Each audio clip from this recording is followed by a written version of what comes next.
Welcome to Wanderlust and Wishes, the podcast where we explore the world one destination at a time.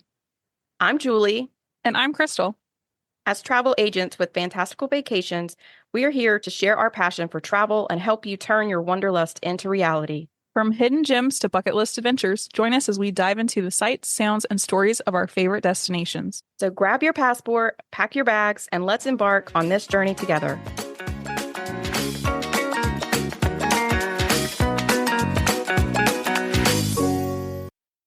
Hi, everybody. Welcome to episode 86 of Wanderlust and Wishes. Today, we're going to cover Walt Disney World and lightning lanes, what it is and how to use it in 2026. We did an episode about a year ago, and there have just been some changes, and so we wanted to revisit it. We thought it would be a good time at the beginning of the year to go through it as a good guide on how to use lightning lanes in Walt Disney World. First, we have a couple of promotions to talk through before we get started. These are all for Disney World. The kids' free dining plan is for the entire year in 2026. It's ages 3 to 9 with the purchase of the same dining plan for someone that is 10 plus. So if you have, two adults that get quick service, then the free kids dining is going to be quick service. Same thing for the Disney dining plan. Something that just dropped last week, there's a promotion over the summer. If you have a minimum purchase of a 4-night stay with a 4-day ticket for nights, most nights, May 26th through September 15th of 2026, you get an additional 2 free nights and a 2-day ticket. You do have to book this by February 15th. So if that's something you're interested in, please let us know ASAP because we have about a month left. And then lastly, there is another promotion over mostly of the summer into the fall, up to 30% off of rooms. You can save up to 30% on select Disney Resort Collection hotels at Walt Disney World over the summer for most stays from May 1st to October 4th, 2026. You save up to 30% for stays of 5 or more consecutive nights, and then you save up to 25% for stays 1 to 4 consecutive nights.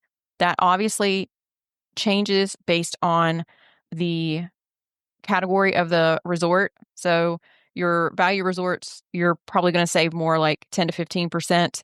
And as you get into the moderate, it'll probably be more like 20, 25. And then as you get into deluxe, that's going to be closer to the 30% for the most part. Heading out on to the West Coast for Disneyland. For a limited time, children ages 3 to 9 can visit both Disneyland Resort theme parks for $50 per child with the purchase of a special 1-day park hopper ticket. So this is also available in 2 and 3-day options. 2 days, $100, 3 days, $150. Tickets are valid May 22nd through September 7th, 2026. And as always at Disneyland, park reservations are still required. That's a crazy deal. Yeah. Get me to Disneyland. Anybody that has kids, like that 3 to 9 age range, that's amazing. Okay. So let's jump into lightning lanes. Hold on. I got to crack my Diet Coke for this because this is a big one. Everybody, get your drink. There she goes. This is going to be, and she has on her sweatshirt that says, "But first Diet Coke." This is going to be probably be a long episode. Lightning lanes are a pretty big topic. So bear with us on this one. We're hoping to do it justice and give you a lot of information that is helpful for your visit. They are not essential, but Crystal and I both really believe that you can get a lot more out of your trip if you use them and you use them well, especially if this is you're going on a once in a lifetime trip or a trip that maybe you only go every couple of years and it's like a big family trip. This can really make a big difference in how many attractions that you get to experience while you're there versus waiting in line. But in general, everybody has different thoughts and ways to go about it. We're just hoping that we can talk through it with all of you and give you a basic knowledge so that you're not flying blind when you get to the parks. All right. There are some key changes and impacts that are going to just throw a bomb into 2026. Lots of new ride experiences. The Millennium Falcon Smuggler's Run is getting new Mandalorian Grogu missions that will increase its lightning lane demand. Rock and Roller Coaster is going down and going to reopen as Muppets. Ride closures, attractions like Dinosaur closing at Animal Kingdom. So basically, your strategy that you used in 2024, 2025 probably won't work. Expect fluctuating tier lists, and multi-pass might be less vital in some parks, but more so in others, which we'll talk through. And it's just going to be an increased guest value consciousness that might force Disney to evolve their system a little bit. We'll see.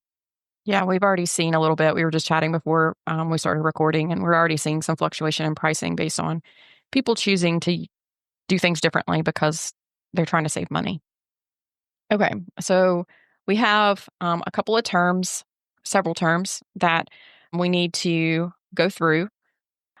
So standby queue is your standard, you're waiting in line with everybody else. Depending on crowd levels, these can get very long, but they're free. You don't have to pay anything. You have to pay in time, but you don't have to pay in money. A lightning lane, this is where it gets a little muddy because most rides do have two lines. They have the standby queue and the lightning lane, but there's several different levels of lightning lanes where it can get a little bit confusing. Lightning Lane Multi-Pass. This is most similar to the old Fast Pass Genie Plus options. Right now, this is the purchased skip the lines system. Currently, you can hold up to 3 at any given time. You can make pre-selections a week in advance if you are staying on property. We'll talk more about that later. And then continue to make lightning lanes throughout the day, up to 3 at a time. You can always have 3 reservations at the same time.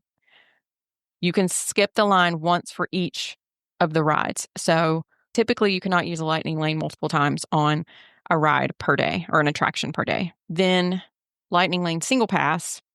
This is for the more popular rides. There's typically 1 to 2 of them per park.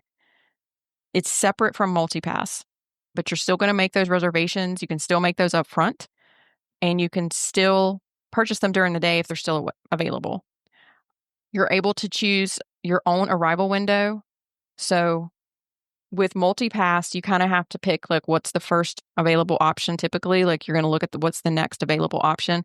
With single pass, you can pick that you want to whatever time of day you want to try to do it, and it'll pull up what times it's available. You can purchase up to 2 per day, obviously subject to availability. So if you wanted to purchase a single pass if you're park hopping and you want to purchase single pass for 2 different parks, that's completely fine. You're able to do that. And if this doesn't make any sense to you yet, then we're going to go through some scenarios and it'll make it a little bit make more sense. For Magic Kingdom, the single pass rides are Tron and Seven Dwarfs Mine Train. For Epcot, it's Guardians of the Galaxy. For Hollywood Studios, it's Rise of the Resistance. And for Animal Kingdom, it's Flight of Passage. Next, we have Lightning Lane Premier Pass. This is the highest tier, includes all of the Lightning Lane attractions without scheduling. This can range in price of about $160 to $450-ish, depending on the day. This is per person. You're paying to not have to make return times throughout the day in the app, and you just walk up and skip the line at each ride one time. If you're familiar with Universal, this is like their Express Pass. All right, next term to know is Rider Switch. This ensures that anyone who wants to ride and is tall enough can. As a family with littles, we take full advantage of Rider Switch. You pick the ride you want to ride. You find the cast member before you get on. Usually they're under an umbrella with an iPad near where you would scan in. Some like Slinky, they'll be sooner before you get to the ride just to help with the bottleneck. And then you tell them you'd like a Rider Switch. Most are very strict and want to see the baby or whoever isn't riding. So my husband couldn't just say, my wife wants a Rider Switch, but is at the resort with the baby. Depending if you're waiting in the traditional standby or using a lightning lane, they will treat it a little differently. And then I also find that each ride does it a little bit different, but it's all kind of the same general concept. So if I were waiting while John and the big kids ride Slinky, the cast member would scan my app or my Magic Band, Magic Mobile, whatever ticket media I'm using, and ask who was coming back with me. I tell her Harper, and she does something on her iPad to Harper's ticket. So once they're off the ride, John can sit with the baby, and Harper and I would go back through the lightning lane side on a Rider Switch. Everyone who wants to use the lightning lane would all need to have a lightning lane booked for an attraction. You cannot cheat the system and only book for one parent and then switch. If John uses a lightning lane, I can't. So I'm going to do it on a lightning lane if I haven't purchased. It gets a little muddy, but hopefully that makes sense. I have never had to use this, but Crystal's a pro at it because she uses it all the time with Reese. And one more term that we're not going to talk a lot about, but just to throw it out there, there's also virtual queues, but this is not something you book ahead of time. You have to do it the same day. Usually the window is at 7 a.m. and at 1 p.m. It's usually when a ride has just opened and they're just trying really hard to control the crowd levels or control the wait times. That doesn't mean that the wait time's not going to be 2 hours, but it keeps it from being like 4 and 5 hours. So they only let a certain amount of people through. And when you make your reservation for a virtual queue, you basically have an hour to get there, and then you scan in like you do with a lightning lane, but it's not a lightning lane. It is not a skip the line. You are still waiting in line. You just got permission to wait in line for that day. There are no current virtual queues at Walt Disney World.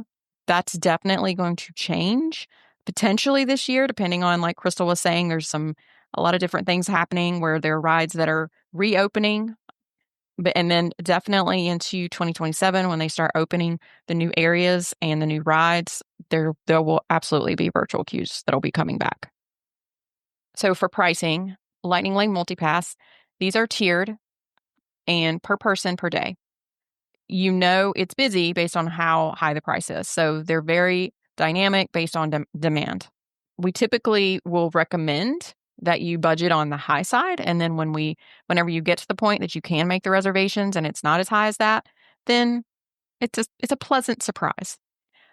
Magic Kingdom will typically range between $20 to $45, averaging in the middle around $31. Hollywood Studios ranges from $20 to $39, averaging at $27. Epcot ranges from $15 to $37, averaging $23. And then Animal Kingdom ranges from $15 to $35, averaging around $19. And remember that this is per person per day. Saturdays are typically going to be the most expensive days, followed by Monday, Wednesday, Friday. Just in case anybody's wondering, for like data nerds like Crystal and myself, we love this type of information. We just like to know it. One of the cheapest days of the new system that there's ever been was the first week of September after Labor Day. And then with the highest being, not surprisingly, December 24th through January 1st. The end of the year is usually pretty high. For Lightning Lane single passes, as we mentioned, this is per ride and it's per person. So for Seven Dwarfs Mine Train, it ranges from $10 to $15. For Tron, it ranges $19 to $23, which I think is ridiculous. Guardians ranges from $14 to $22. Flight of Passage ranges from $11 to $19. And Rise of the Resistance ranges from $15 to $25. I also think that one is ridiculous that it's still that high. And then for your Lightning Lane Premier Pass, as a reminder, you get access to all the rides once per day, and you don't have to do any reservations. And this is across the multi-pass list and the single pass list. Magic Kingdom ranges from $329 to $449 per person per day. Hollywood Studios is $269 to $349 per person. Epcot is $169 to $249, and Sweet Little Animal Kingdom is at the bottom, $119 to $199 per person. And just as a reminder, if you are going to use multi-pass or single pass, you can use both of them, or you can use one or the other. You don't have to buy one to get the other. You can buy them completely separately. All right, let's talk about pre-selections. With this newer version of the system, you can pre-select up to 3 rides for each of your park days. One huge perk of staying on property is you can do your selections 7 days in advance. If you aren't staying on property, it's 3 days prior. This is tied to resort stay and check-in day. So if you check in on Friday and your park days don't start until Sunday, you will do your selections on the Friday prior at 7 a.m. Eastern Time for the length of your trip.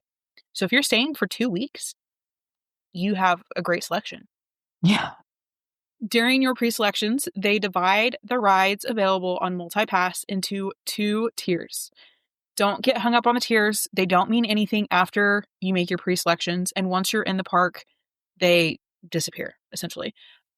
Your tier 1s are a handful of your most popular rides. Your second tier are everything else. Something else to note as well, all of your pre-selections for each day have to be in the same park. I can't reserve 1 ride at Magic Kingdom and 2 from Epcot, even if I'm planning on park hopping. Pick 1 park and stick with it. We'll talk about strategies later on. If you're out of the country, you might need a VPN. There's like a whole legal thing. So if you're coming from a different country, just know you probably won't be able to make your pre-selections until your browser says that you're in the United States. Okay, so let's talk about tiers for MultiPass. In Magic Kingdom, Tier 1 includes Jungle Cruise, Peter Pan's Flight, Space Mountain, and Tiana's Bayou Adventure. So you can pick one experience from that group. So one of your 3 can be from that group. I expect that Big Thunder will be added to that when it opens back up. I wish not. I don't like having to choose. I know. But I agree with you. It probably will. And then your tier 2, you choose 2 experiences if you've chosen 1 from group 1, or you can choose all 3 from this group. That group for Magic Kingdom is the Barnstormer, Dumbo, Haunted Mansion, It's a Small World, Mad Tea Party. I don't know who would use that for a lightning lane ever, but the Magic Carpets of Aladdin, also not needed. The Many Adventures of Winnie the Pooh, Mickey's PhilharMagic, Monsters Inc. Laugh Floor, Pirates of the Caribbean, Tomorrowland Speedway, and Under the Sea Journey of the Little Mermaid. For Epcot, the current list of tier 1s is Frozen Ever After, Remy's Ratatouille Adventure, and Test Track. And your tier 2s are Disney and Pixar Short Film Festival, Journey into Imagination with Figment, Living with the Land, Mission Space, The Seas with Nemo and Friends, Soaring Around the World, Spaceship Earth, and Turtle Talk with Crush. I have so many opinions on the way they have that organized in Epcot. For Hollywood Studios, your tier 1 is Mickey and Minnie's Runaway Railway, Millennium Falcon, Smuggler's Run, Rock and Roller Coaster, which again, that is going to be going away to be refurbed soon, which is going to throw a monkey wrench into things. And then Slinky Dog Dash.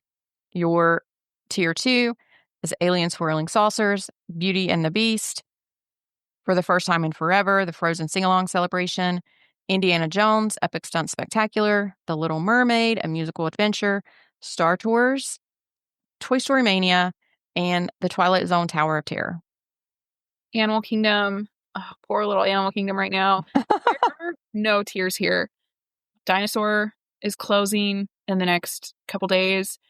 So all you're going to have is Expedition Everest, Feathered Friends in Flight, Festival of the Lion King, Finding Nemo, The Big Blue and Beyond, Cali River Rapids, Kilimanjaro Safaris, Navi River Journey, and Zootopia Better Zoogether.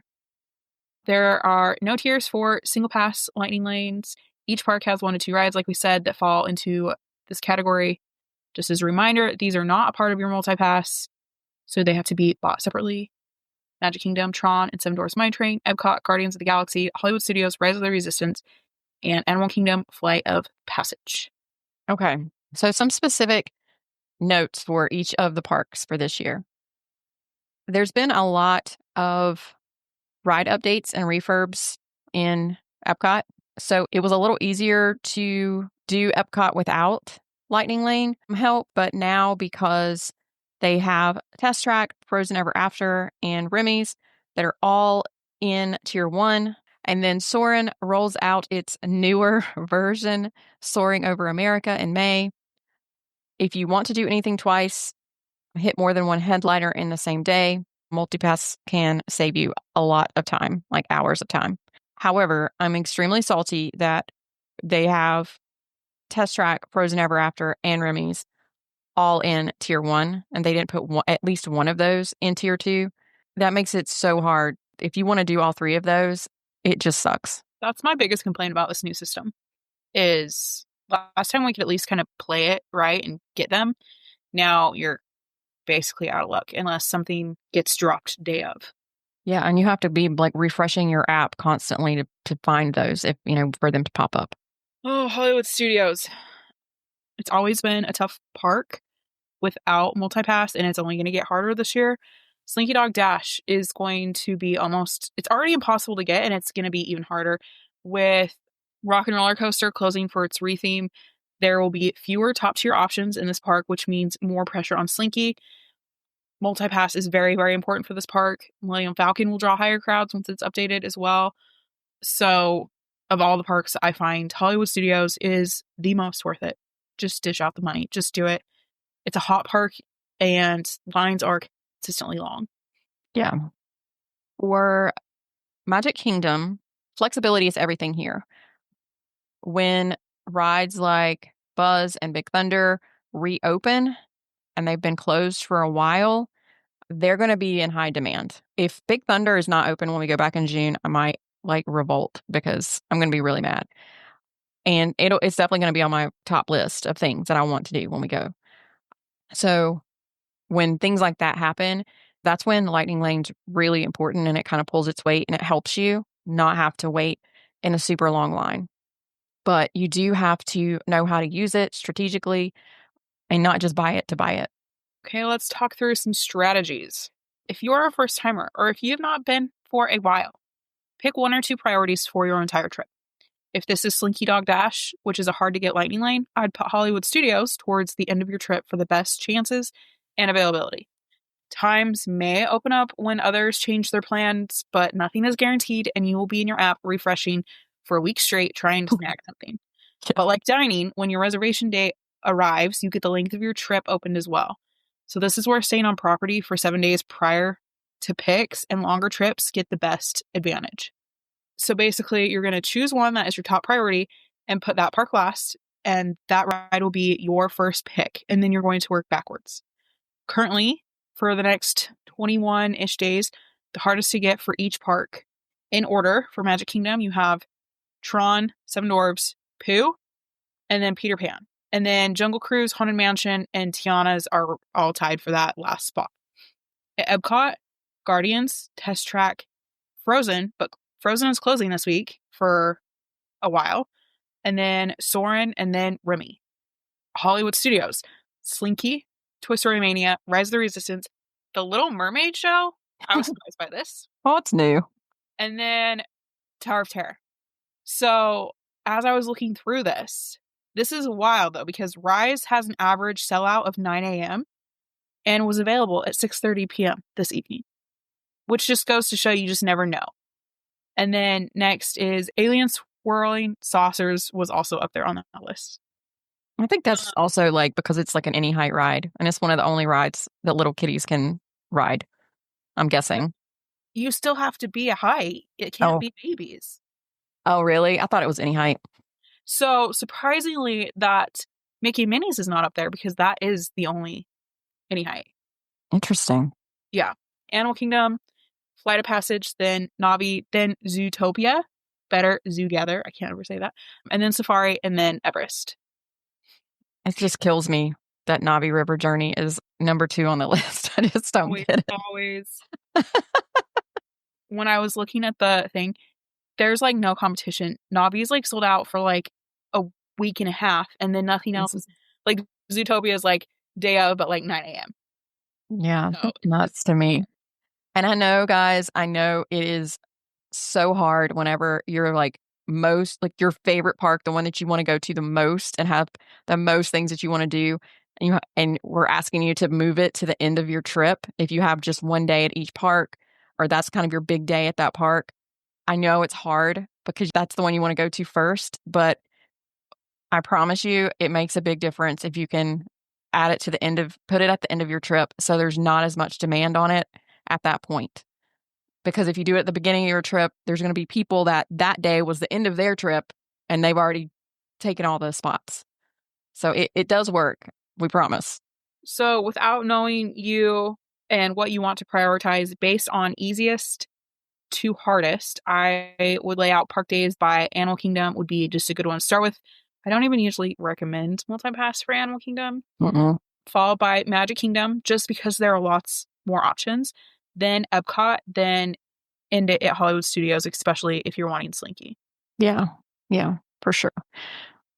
Animal Kingdom is going to be completely turned upside down once the Tropical America area opens up. But right now, there just isn't a whole lot to reserve. No. So the one positive is it's a lot easier to plan your day. You can line up your return times better with your dining, where with the old system, it was just based on availability and you were zigzagging. So another strategy that you can use if you have a good handle on lightning lanes, or if you've used it before and you feel comfortable, this is where you can start using what's called a burner reservation or a burner lightning lane. Because when you scan into the parks and you scan your first lightning lane, the tiers go away and they don't matter. So if you're trying to get another attraction that was on the tier 1 list, using an easy, something that doesn't have high demand, like first thing in either your first or second ride very early, and then you would be able to replace it with something that's in more demand, if that makes sense. Just as an example, if you are in Epcot planning on rope dropping Remy and then having like Living with the Land or Figment as a really early lightning lane right after you've been able to ride Remy's, and as soon as you scan in to that ride, then you would be able to book Test Track or Frozen once Frozen comes back as a tier 1 ride. Or you actually, if you rope drop Remy, you could also book Remy's again if you wanted to ride it a second time. I don't know why you would, but It's changed. I'm curious now without the glasses how you would do. I might do better. Just a note, if you have a lot of dining reservations that you're waiting until closer to your trip to make up your mind, this can bite you in the butt. Pre-select times try to work around the dining reservations to help with double booking yourself. So with some work, you can open more times and override, but it's not automatic and you have to acknowledge you're double booking yourself. So maybe make up your mind before it's time to do your pre-selects. It's much easier to book around the dining than it is to try to fit your dining in to your lightning lanes. On the day of, as we've talked about, you can always have 3 things booked. So to get the best use of Lightning Lane Multipass, you want to always have 3 reservations. So as soon as you scan in to the ride, a lot of rides have 2 scans. So just know that they do that to make sure that people aren't skipping a line or trying to cheat the system. So they'll have a scan at the beginning, and then they'll have a scan closer to when you're getting on the ride to make sure that you actually have the lightning lane. As soon as you hit that second scan, book something else. Like, and already be looking, like when you're in line, go ahead and look at what's available so that as soon as you scan, you know what you're booking next. And then also, after your first scan of the day, you can book in the other parks. So even though when you're doing your pre-booking, you have to stay in the same park, if you are going to park hop, you can absolutely book in a separate park that you're hopping to later that day. You also can modify your second and third pre-selects. So if you decided that whatever park you're in currently is lame, or it's way too crowded, or you're just not feeling it, you can change your second and third pre-selects to the other park that you want to hop to instead.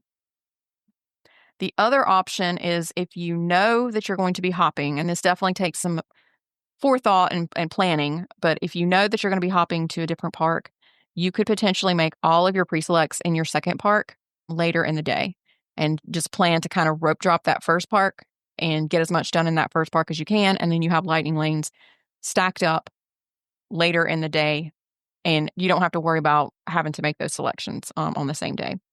So as an example, you're starting at Hollywood Studios and you rope drop Tower of Terror and Rock and Roller Coaster, and then you want to head to Epcot. So for your pre-selects, trying for Remy or Frozen while Frozen is still open, and then Soarin', and then maybe something else in Epcot for midday that you want to ride. Okay, just some tips. Often I'm asked if you need your own account. Not necessarily. I know lots of people who will work in the same Disney account and it will work just fine. Mom will have the account, sign into her My Disney Experience on her husband and teenage son's phone, and then they can all work together, use the same features, and it works just fine. If you have multiple accounts, this is what John and I do. We are just linked as friends and family. You can add anyone from your friends and family to your selections if they have valid park admission. for one of our agency trips, it was the second day of Tiana's, and a bunch of us were linked trying at the same time to better our chances of getting an early return time. I'm pretty sure I'm still linked to Cassie because her trip, I don't know, I think it's later this year, like popped up. And I'm like, what is this? I'm not going then. And then I was like, oh yeah, that's Cassie.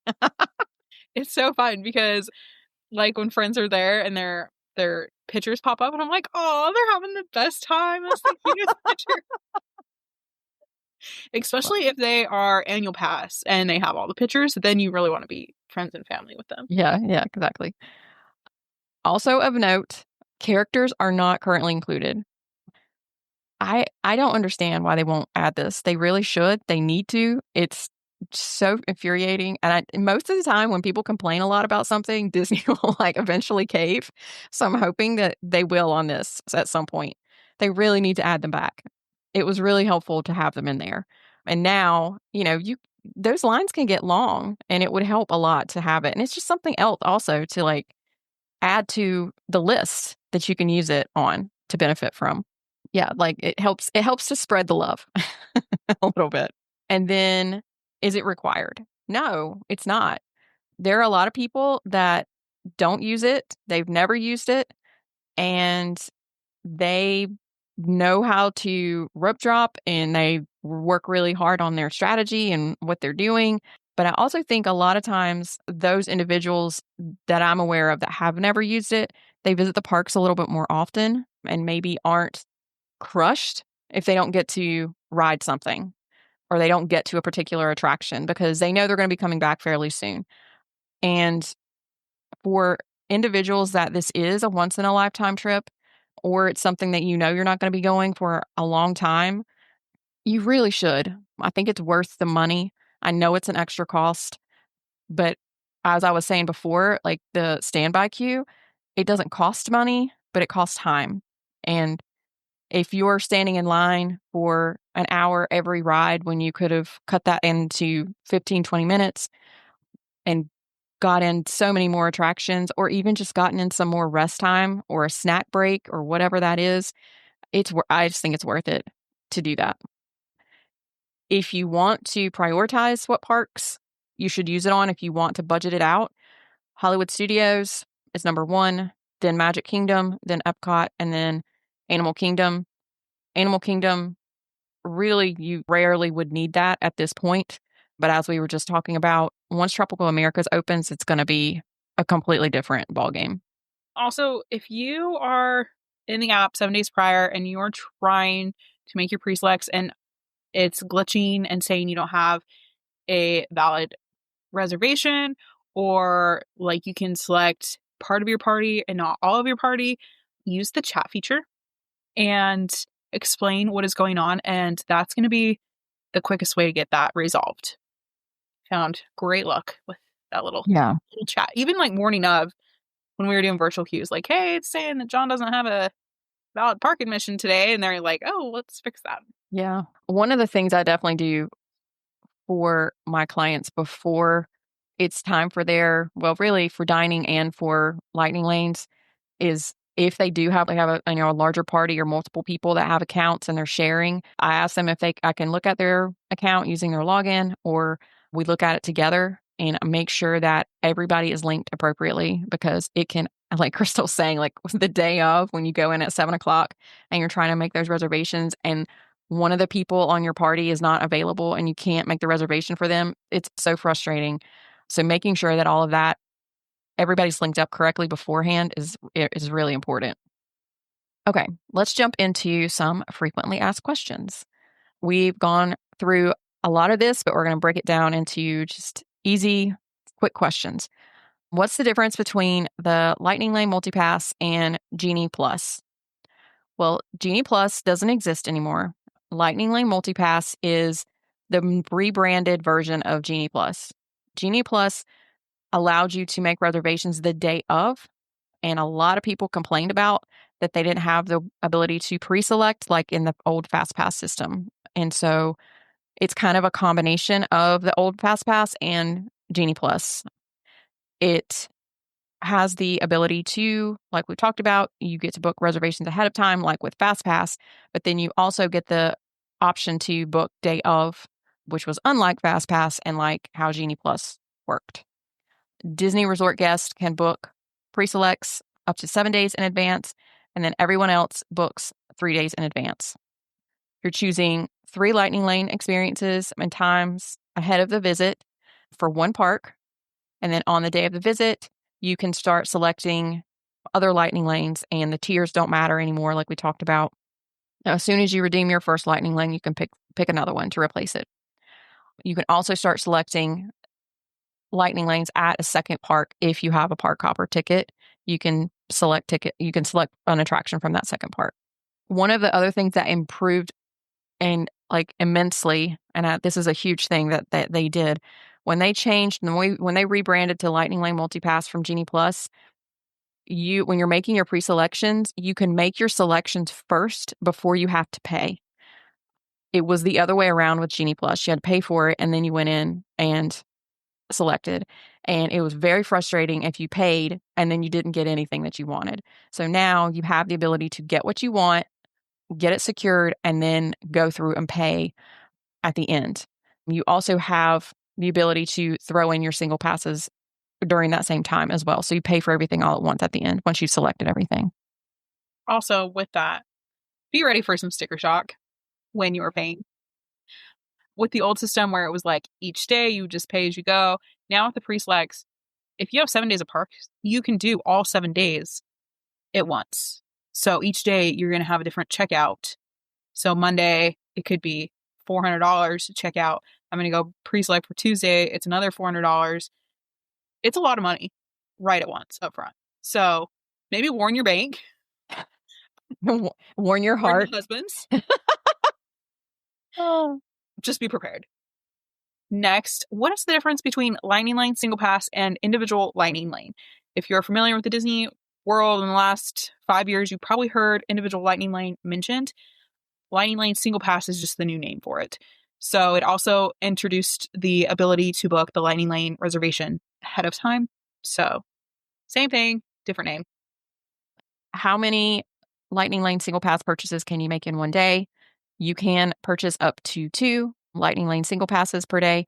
So if you're at Magic Kingdom, if you wanted to do both Tron and Seven Dwarfs Mine Train, you could do that. Or if you're park hopping and you wanted to do one of the single pass Lightning Lanes at each of the parks, you can do that as well.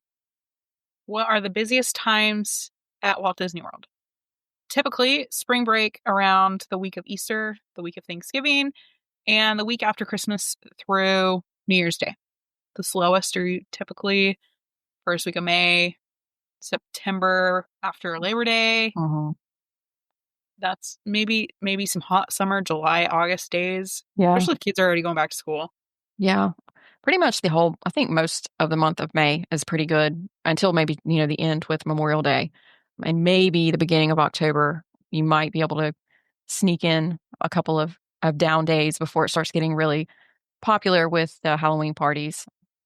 But yeah, it's pretty much busy all the time. Well, no, you try to plan thinking in January, right after kids go back to school, it's going to slow down. But then they slap in marathon weekend in there and it's super busy. Mm-hmm. So they're strategic about when they put Run Disney in there to help with slow times. Yeah. And you also have a lot of times in March and sometimes in February as well, they have sports tournaments and cheerleading competitions and things like that can impact the crowd levels. Also, international guests coming from, South America and Europe, they come during different times and they tend to come when, we think that it might be a downtime and it's not, because there's a lot of international guests that come at those times. Yeah, and Jersey Week as well, I think is a big one. So it's very hard to find a date when it's not busy. You have to be prepared. Whatever works best for you, just go. You'll enjoy it. Exactly. We didn't talk a ton about virtual queues, but just to kind of throw this in here, what's the difference between a virtual queue and a boarding group at Walt Disney World? So the virtual queue and the boarding group are basically the same thing. You're going to be assigned a boarding group when you select virtual queue. So when you go into reserve, try to get into the virtual queue, it's going to give you a boarding group number, and that's when you join the virtual queue is when your boarding group is called. You're able to go and scan in and get into line. They obviously start at 1, and depending on the day, how late they're open, what the park is, how busy it is, that kind of thing, they can go up to like 200. But I don't know if I've ever seen the virtual queue actually get called past like maybe the 120s. I don't know. It may be like really, really late in the day, but depending on how many times the ride goes down, that can really significantly impact whether you get in. So really getting in the virtual queue and getting a boarding group does not guarantee that you're going to get on the ride for sure. It can be really frustrating because usually when there's a virtual queue, there's not a standby queue at all. That's the whole point of it. And so if you can't get into the virtual queue, you don't get a chance to ride it. And there's only 2 opportunities to join the virtual queue throughout, each day. What Disney World attractions offer a virtual queue? Currently, there aren't any, but it has been a trend the last few years to help with crowd control for new attractions. Sometimes with like things like Moana's Journey of Water, it was only around for a week. For other things like Guardians, it was around for a couple of years. Forever. So it's hard to know if it's continually popular and high demand. They'll probably keep it. Yeah. But I expect to see it for Big Thunder, maybe Soarin' over America the first week, just with like the YouTubers and everybody trying to like see it. Yeah. Same with Buzz. Frozen might even have it for a couple days, just so it's not like a 7-hour line all day when it comes back up with the new faces. Yeah. It's hard to know. And Disney just will spring it on you. Yeah.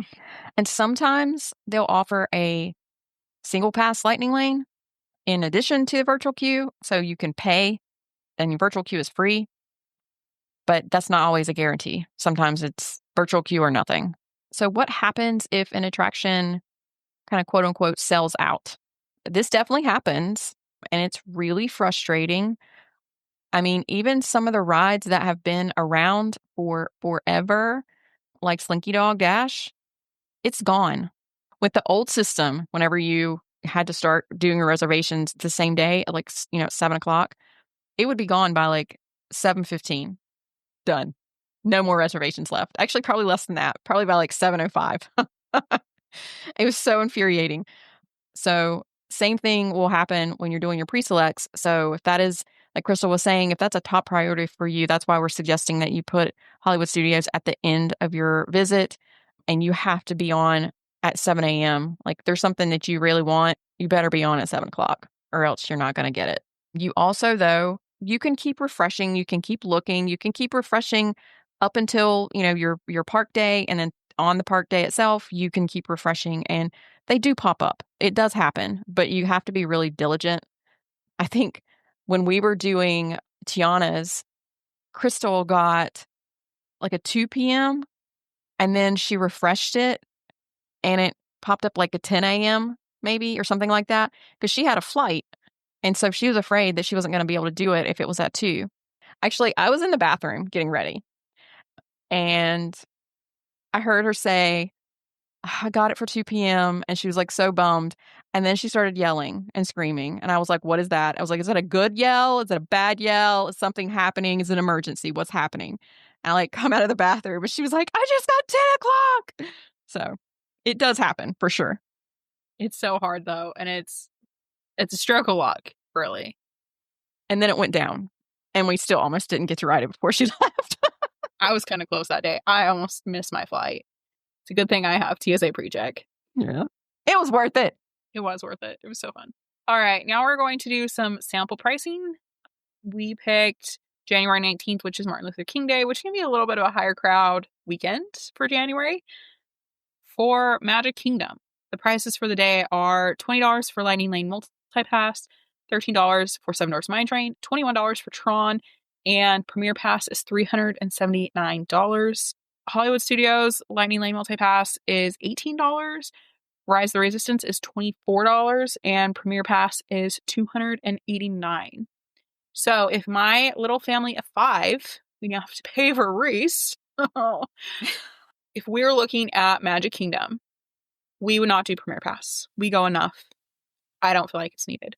We would buy 5 Lightning Lane multi-pass. Reese is now tall enough to ride Seven Dwarfs, and she's been begging to ride it, so we'd buy 5 of those. And then I would probably buy 3 Tron, 1 for Calder, 1 for Harper, and 1 for John. I'd have to double check Harper's height just to make sure, but I'd only buy 3 of those. I'm looking at $228 for my family for that Monday at Magic Kingdom, in addition to tickets, food, all the things. Would I pay it? Absolutely. For my family to do Hollywood Studios, we would absolutely do multi-pass. So for that being $18 per person, that would end up being $72 for the day. Unless we won the lottery or something, we're not doing Premier Pass. I would never dump that amount of money for one park day. But if we did win the lottery and we did use the Premier Pass, it would be $1,156 for all of us for that day. For one park, and you cannot use it if you park up. Correct. Yeah. So, yeah, we're not doing that. And then I'm not paying $24 for Rise of the Resistance. If Rob wants to go on it by himself, or if he wants to, whatever, but I'm not paying that much money for that ride. I'm sorry. I like the ride. Don't get me wrong. Don't come at me. But I don't think it's worth me paying $100 not to wait in line.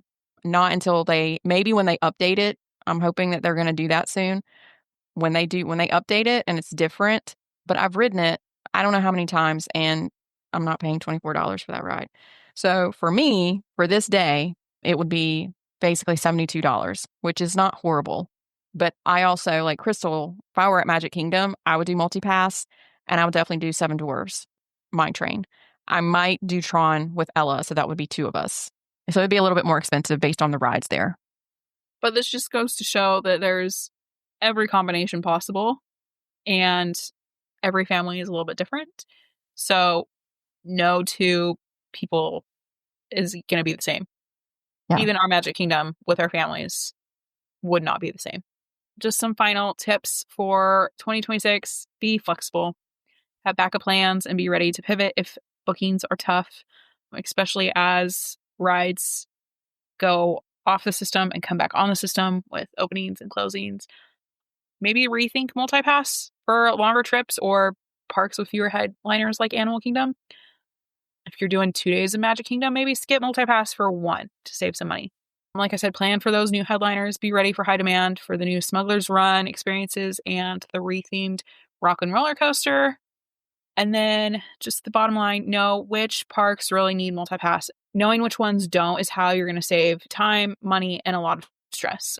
This is one of those areas where smart planning makes the trip feel magical instead of chaotic. If you're at a park and you don't purchase Lightning Lane multi-pass, for example, like Animal Kingdom, instead of buying multi-pass, you choose not to, that's your dinner or your lunch, or, it's money that you can use for something else, or a really sweet Pumbaa popcorn bucket, something like that. We have a couple of asks for you today. If there's anything you'd like to hear from us in 2026, a specific topic, show ideas, we would love to hear from you. You can send us an email at wanderlustandwishespodcast@gmail.com. You can DM us on Instagram. We are Wanderlust and Wishes Podcast. And we would absolutely love for you to leave a review. This helps us with our algorithm. We are definitely growing, and we really appreciate all of the new listeners that have come on board, probably in the last 3 to 6 months. We absolutely appreciate you and see you. And please share our episodes, share our show, talk about our show, leave a review. It helps. Anything and everything helps. So thank you so much for listening. We will talk to you next week. Bye.